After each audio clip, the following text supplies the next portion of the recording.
Hey, everybody, welcome back to another episode of the Joshua Bridwell Show. This is the podcast where we talk about your personal and professional growth, and I share stories, insights, and practical steps to help you grow. And as I mentioned on social media, we had some technical difficulties with a previous episode, the most previous episode, which was all about gossip, which is fine because it gave me an opportunity to take a step back and to expand upon some of the concepts that were introduced there. And so today I'm really excited to have you with me because we're going to talk about an in-depth exploration of gossip. And so we're going to encounter gossip in our own lives, whether that's in casual conversation or whether that's in professional settings. But it's important to understand that gossip can have an extreme impact in our life. So today we're going to unpack what gossip really is, how it affects us personally, professionally, spiritually, and relationally, and why we find ourselves engaging in it even when we know that gossip is something that can be quite damaging. And I'm also going to be talking to you about what to do if you are the person that others are gossiping about. And so I'm also going to provide some practical steps for identifying gossip and eliminating gossip within our lives. And this is going to be backed by research and real life examples. So by the end of this episode, the goal is for you to have a wealth of knowledge and practical steps and strategies to help you in communication. So if you find today's episode valuable, please take a moment to subscribe, rate, and leave a review. Your support is really going to help us to reach more listeners. So if you are joining us on YouTube, hit that subscribe button and share your thoughts in the comments. So let's get started. Let's talk a little bit about what gossip really is and what gossip isn't. So first, let's define gossip. Gossip is typically understood as an informal conversation about someone who's not present, often involving unverified or speculative information. And according to a study that was published in the Personality and Social Psychology Bulletin, individuals spend an average of 52 minutes a day gossiping.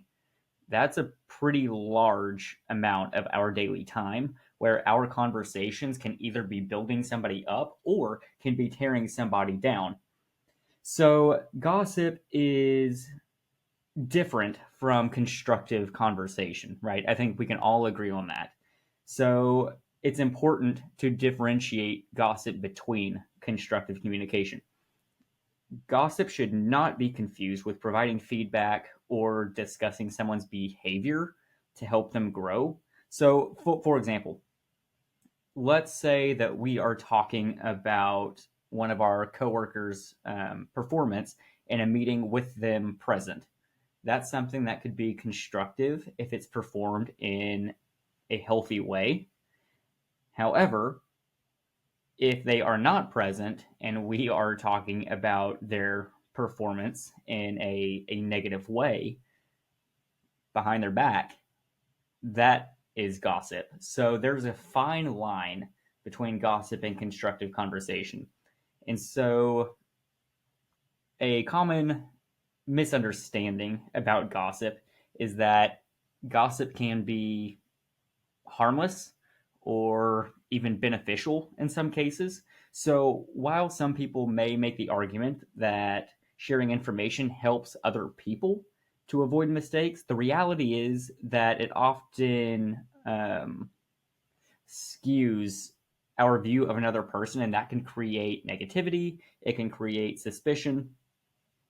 And so research by Gervais in 2011 found that while gossip serves to enforce social norms, it often does so at the expense of the individuals involved.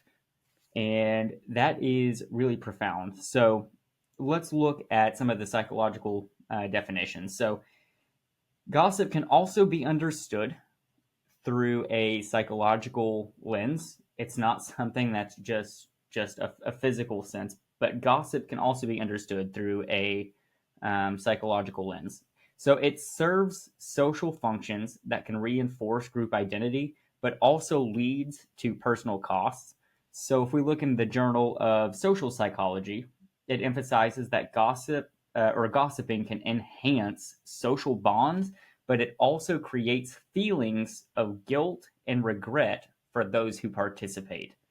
We engage in gossip because it makes us feel involved in a social group, but it can often leave us feeling guilty and we regret talking negatively just for the sake of fitting in. There are also some ethical and spiritual perspectives that we need to take into account. So many ethical frameworks and spiritual teachings view gossip negatively.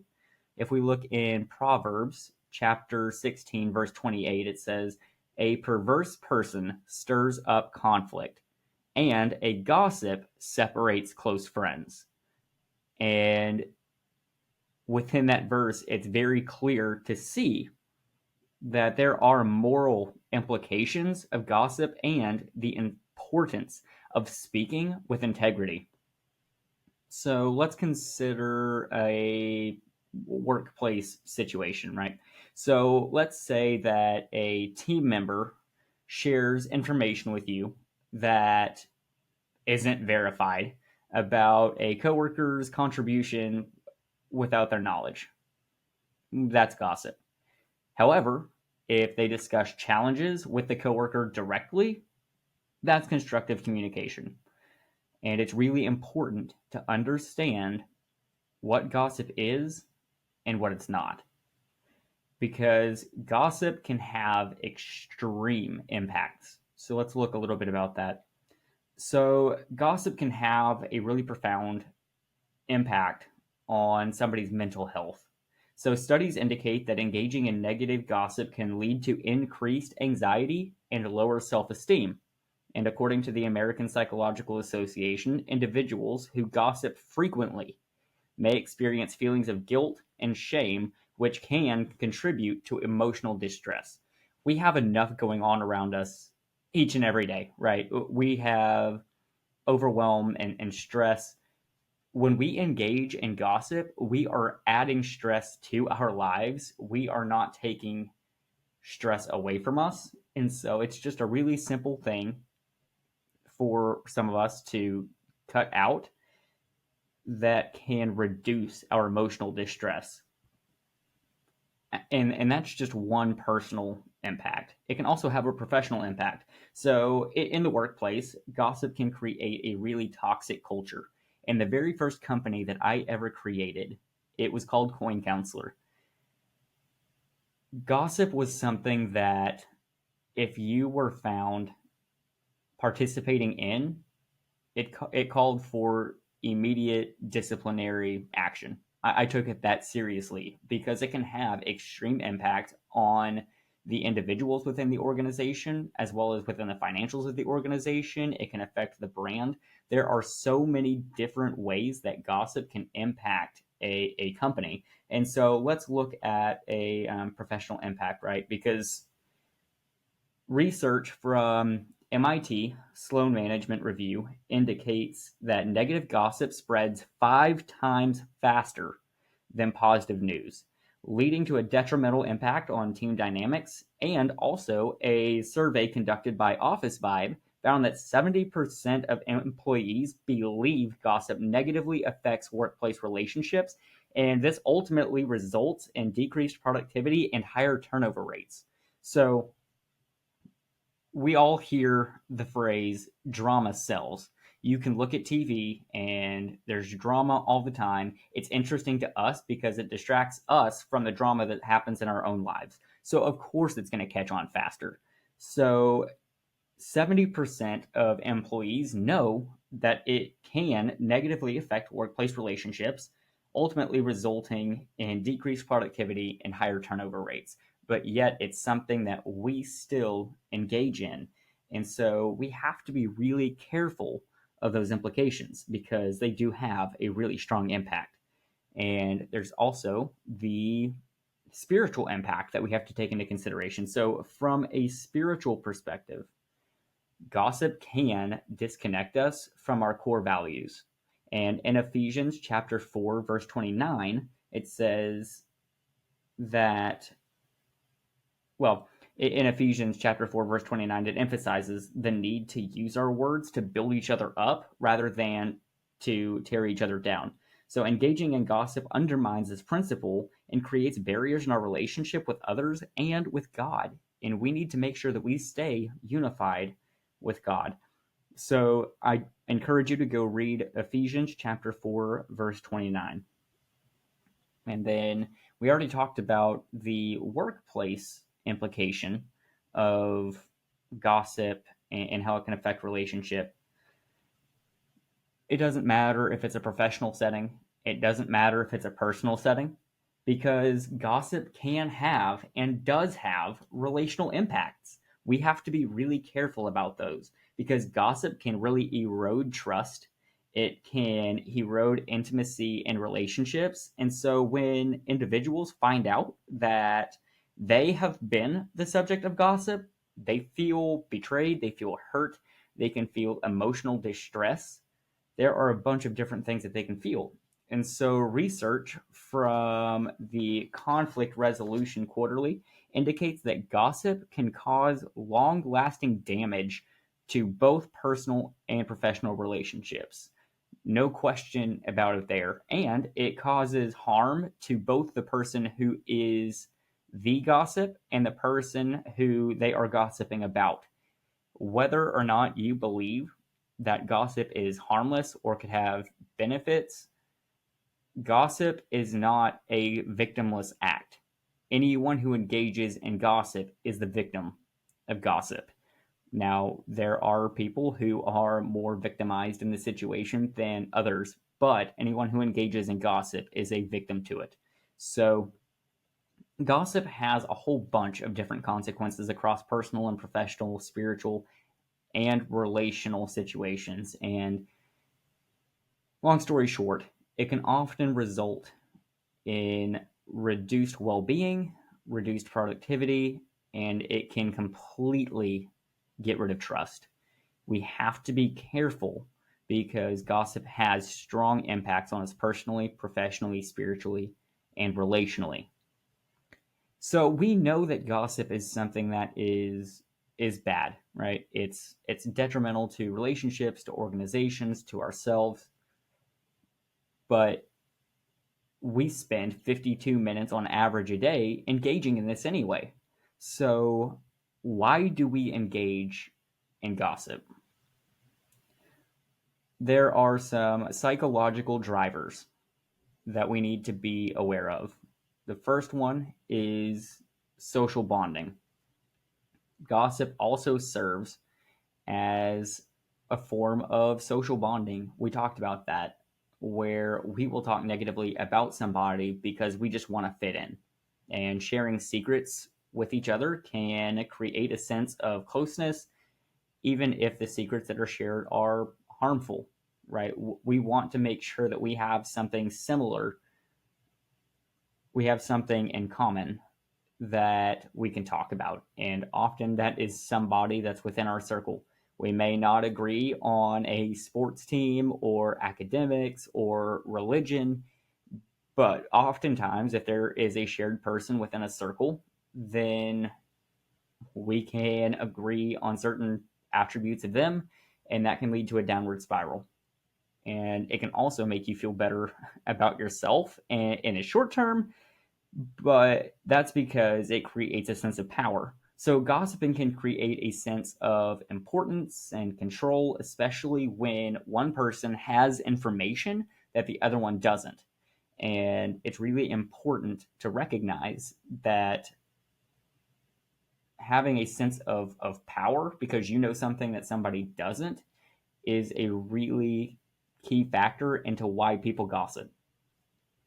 And the third is to distract yourself or to distract others. So gossiping allows people to take the attention off of themselves and from their own problems, their own drama, and it creates a temporary escape from whatever it is that they're going through. For example, there is a TV show that I used to watch all the time, about people who collected a lot of stuff and never cleaned anything up. You may know the show that I'm talking about.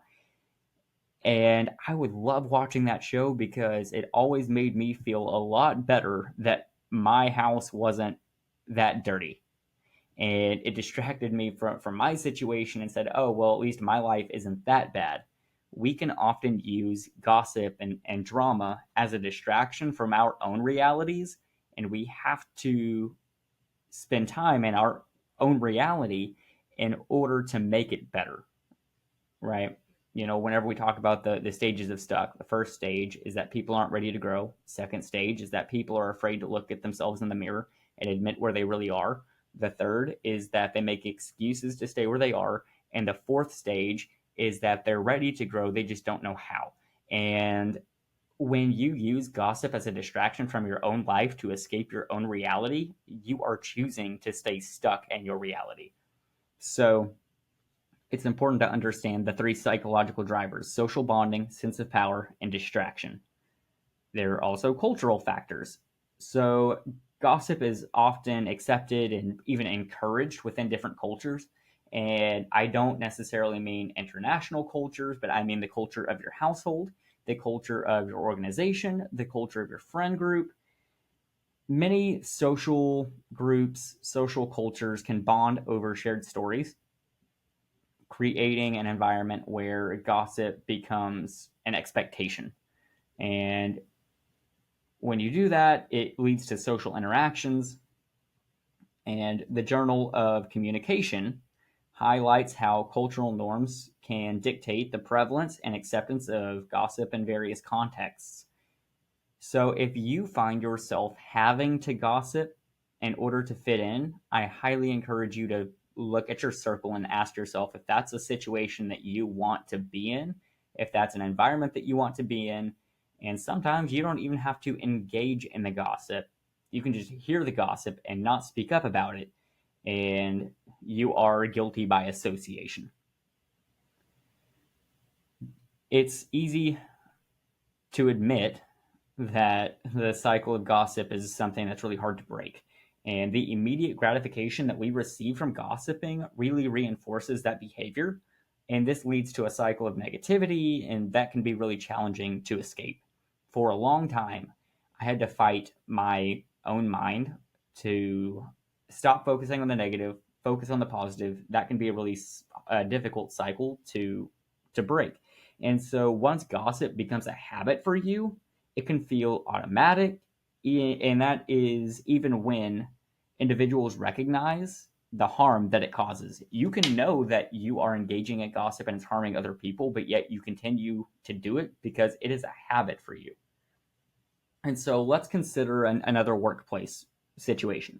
So consider a workplace where everybody gossips all the time. It's a social norm. The culture has really encouraged gossip. And team members might begin to engage in gossip to fit in, and this creates an environment where everyone feels compelled to share damaging information. And breaking this cycle requires conscious effort and a commitment to healthier communication. And in some situations, the healthiest thing that you can do is to leave the organization. If you know that it is harmful and it's not going to improve, and the company culture encourages gossip, and you don't have any influence on changing that, get out. It's going to make you feel better to go be in a healthier environment. And let's talk about how to identify gossip within our lives, because we cannot break the habit if we don't identify it within our own lives. So there are three main keys to identifying gossip that I want to talk to you about in this episode today. And the first is an absence of a subject. So, is the conversation about someone that is not present? If you're talking about somebody that is not present in a highly negative way or in a way that can be damaging to their reputation, then that is a telling sign of gossip. The second is, are the comments that you're making being made that are critical or speculative, are the comments being made that are critical or speculative about the individual. So we have to be aware of not only what it is that we are saying, but also how we are saying it. Somewhere along the lines, I don't have a psychological study or any study information in front of me to really support this, so take this with a grain of salt. But somebody had told me a long time ago that communication is only 7% of what we say.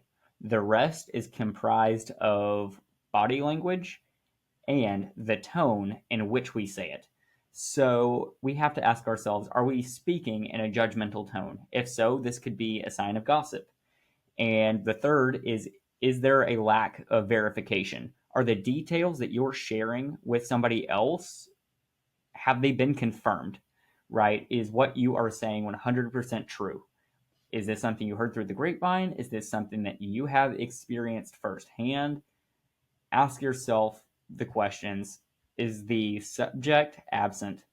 Am I speaking with a judgmental tone? And is the information that I'm sharing with somebody else confirmed? Is it verified? Do I know it to be true? And so when you find yourself in conversation about someone who isn't present, pause and reflect on your motivations. Ask yourself whether your contributions are constructive or if they lean towards gossip. So there are a couple of self-reflective questions that I want to present to you here. The first is, would I say this if the person that I am talking about was here? If they were present, would I still be saying the same thing? Number two, is my intention to build this person up or to tear them down? And the third, am I sharing this information to help or to harm? You can identify gossip by asking yourself these questions. And so imagine that you overhear some of your colleagues discussing another team member's performance. If the conversation shifts to personal attacks or assumptions without context, that's gossip. You need to be aware of that. Instead of engaging in that, consider redirecting the conversation towards something that is more constructive. It's going to be hard to do, especially if the culture of the organization has created a culture of gossip, because at that point you are a salmon swimming upstream, right? It's going to be difficult, but you can do it. So how can you eliminate gossip from your life? So let's talk about a few practical action steps that I think will help you out. So number one is to redirect the conversation. We just spoke a little bit about that, but if gossip starts, it's up to you to push the conversation towards something more positive or neutral. Again, if you hear gossip happening and you don't say anything about it, then you are guilty by association. And so I encourage you to take the conversation in a more positive or a more neutral direction.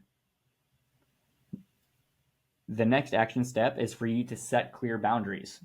Communicate to others that you do not want to engage in gossip. If you set boundaries and other people are upset about that, they are the very people that have a problem with you setting boundaries, right? They're the ones that want to cross that boundary for their own personal gain. So if you say that you don't want to engage in gossip and people try to get you to engage in gossip after you communicated that, there's a bigger problem at play. And so you can take the conversation from there, but it is your responsibility to set that boundary and to stand by that boundary. How you reinforce that boundary could be different in different cultural contexts, but it is your responsibility to enforce that boundary for yourself. Don't give in just for the sake of social inclusion. And a way that you can address gossip is through direct communication. If someone shares a concern about another person, suggest that they talk directly to that person instead of gossiping about them. This happens all the time in a place that I work, my 9 to 5. And it bugs me that people complain the most to the people that have the least power to fix it. Right? Are you complaining for the sake of complaining, or are you complaining because you want to see change? And what I've discovered is that a lot of people want change, but they don't want to change. And so I encourage you to engage in direct communication and to encourage direct communication. So, like I said, if someone shares a concern about another person, suggest that they talk directly to that person instead of gossiping, because sometimes it could be the tone was just misinterpreted. There can be misinterpretations all the time. So, have them talk directly to the person. And the fourth step to eliminating gossip is to practice empathy. Consider how you would feel if you were the subject of the conversation. Would you feel good about the conversation? Would you feel positive? Or would you feel like you're being torn down? And as leaders, creating a no gossip culture often requires open communication and transparency. Leaders should model this behavior by addressing issues directly and supporting team members in constructive conversations. There's a book that I really love, and I'll link it down below for you, but it's called Crucial Conversations. And it talks about how conversations, even crucial conversations, begin before a word is even spoken. It begins with our thoughts. And so we need to understand how we can address issues in a healthy way and support team members in constructive conversations. So I'm going to link that down below. Highly encourage you, if you are a part of an organization, to have your organization read it, because I have seen communication increase significantly. And there are also spiritual approaches when it comes to eliminating gossip, and incorporating scripture can help reinforce positive behavior. If we look at verses like Proverbs chapter 21, verse 23, it reminds us that guarding our speech can prevent unnecessary trouble. So regular reflection and prayer can also serve as reminders to choose our words wisely. And so I want to share a few real life stories and experiences. So in a corporate setting, a rumor about a manager's leadership style spreads like wildfire, and this causes division within your team. After recognizing the harm caused by this gossip, the team member held a meeting to address concerns directly with the manager. And this communication restored trust and also improved team dynamics, because they knew that going to the person directly was the healthiest decision to make.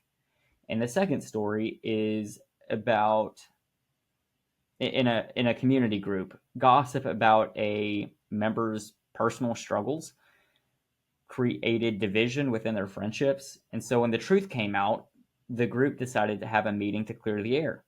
They encouraged a culture of support rather than judgment, leading to a stronger community bond. So these stories really highlight the importance of addressing gossip head on, not beating around the bush, but addressing them head on. And so by fostering open communication and creating a culture of support, we can get rid of the harmful effects of gossip, and we can really strengthen our relationships.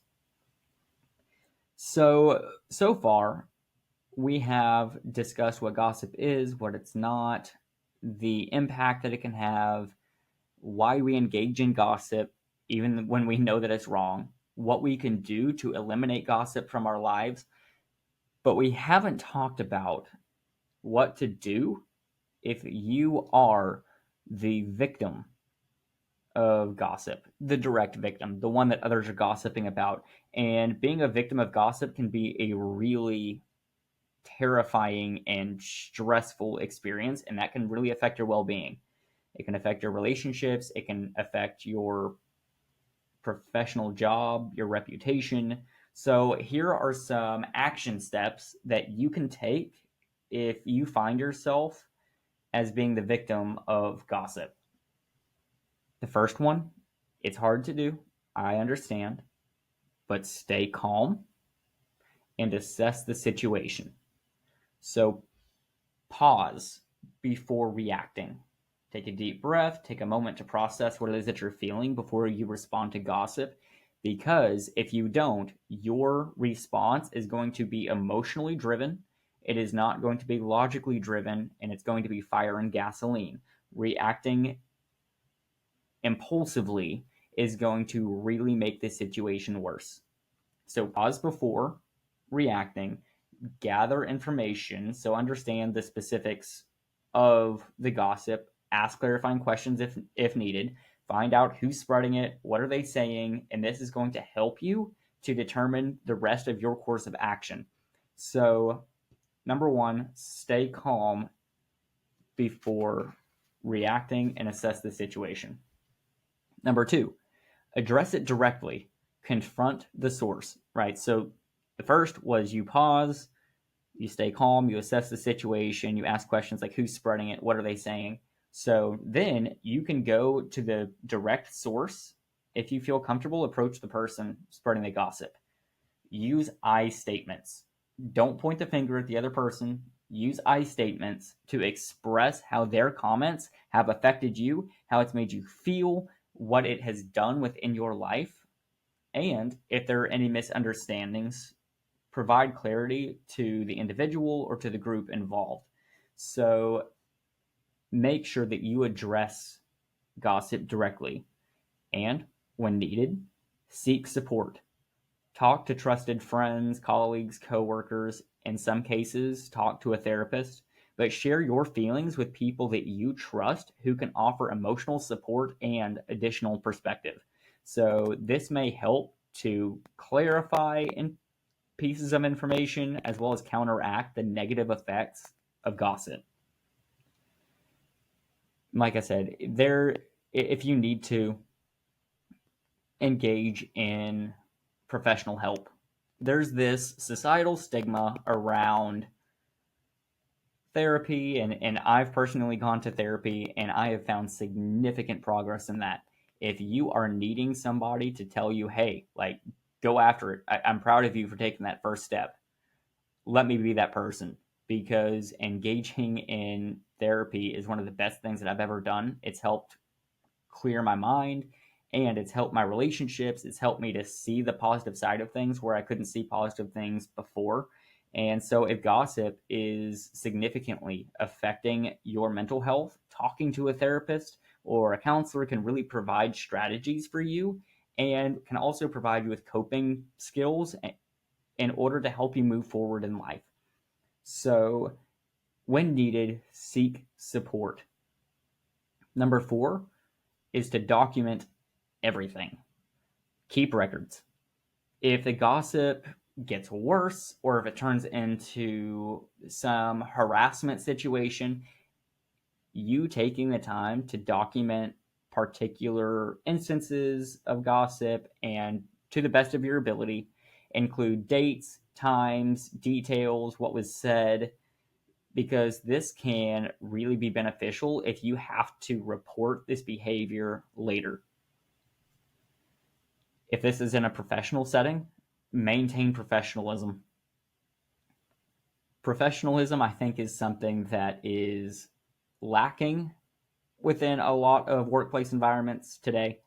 And so if you are engaging, or if you are the victim of gossip, maintaining professional may be difficult if you witness people around you being unprofessional, but maintaining professionalism in the face of gossip can look like not engaging in gossip yourself. So avoiding gossip about the individual who was spreading gossip around you. You can share your side of the story factually without being defensive. Use facts, only include information that you know to be verified, that you know to be 100% true based on your perspective. And also focus on your workplace environment and relationships. So keep your head down, continue to work well, continue to engage in social settings. Let your work speak for itself, and in some cases, that can counteract negativity. So keep your head down, continue performing well. Your work's going to speak for you. Communicate openly. So if it's appropriate, speak to others who may have heard the gossip or experienced the situation firsthand, and sharing your side of the story can really be helpful. And also consider a group meeting when necessary.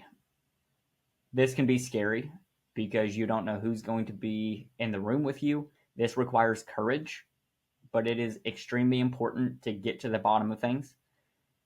If the gossip is happening in a professional setting and it's affecting team dynamics, suggesting a team meeting to discuss communication openly can help clear the air.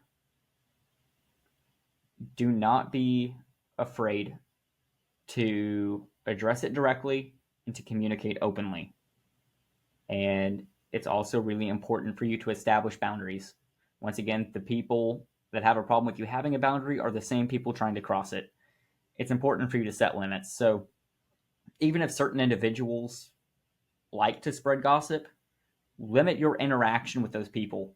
It's okay for you to set boundaries in order to protect yourself, your emotional well-being, your relationship with others, and your workplace reputation. So setting boundaries can be a very healthy thing, and to the best of your ability, encourage a no gossip culture. So I want you to advocate for a culture of openness and respect within your workplace and your social circle. If that requires you to swim upstream, then swim upstream. But fight for a no gossip culture wherever you go, and discuss the importance of addressing issues directly rather than gossiping. If you are the primary victim of gossip, be patient. Give it time. Understand that gossip fades over time. So while it's something that's going to feel overwhelming for you right now, eventually people are going to move on to new conversation, new topics, and so it's going to fade over time. And it's easy to focus on all of the negative things that are happening in your life because of it, but I challenge you to focus on positive relationships. Spend time with supportive friends and coworkers and family who are going to lift you up and also reinforce positive self-esteem. If this is something that doesn't get better over time in a professional setting, you can consider a professional intervention. So you can report that to management, to HR, if the gossip leads to workplace harassment or affects your job performance. It may be necessary to report the situation to a supervisor or human resources. And that is why documenting each and every instance that you can think of and having that ready is going to be a really healthy move for you. So make sure that you document everything in case you do have to report to management or to HR. And it's also important for you to know your rights. So familiarize yourself with the workplace policies regarding harassment and bullying so that if you do need to take action, you are prepared, you know what's going to be expected. And the 10th way that you can move on from being the primary victim of gossip is to reflect and learn. Sometimes this might mean that you have to reassess relationships. Take time to reflect on your relationships, ask yourself, are there patterns or individuals who frequently engage in gossip? If so, stay away from those people. They don't need to be in your circle. They're doing more harm than good. And asking yourself that question can provide you insight and can help you to navigate social circles in the future. And also consider what this experience has taught you about trust, communication, as well as the importance of integrity within relationships. So today we have unpacked a lot of stuff.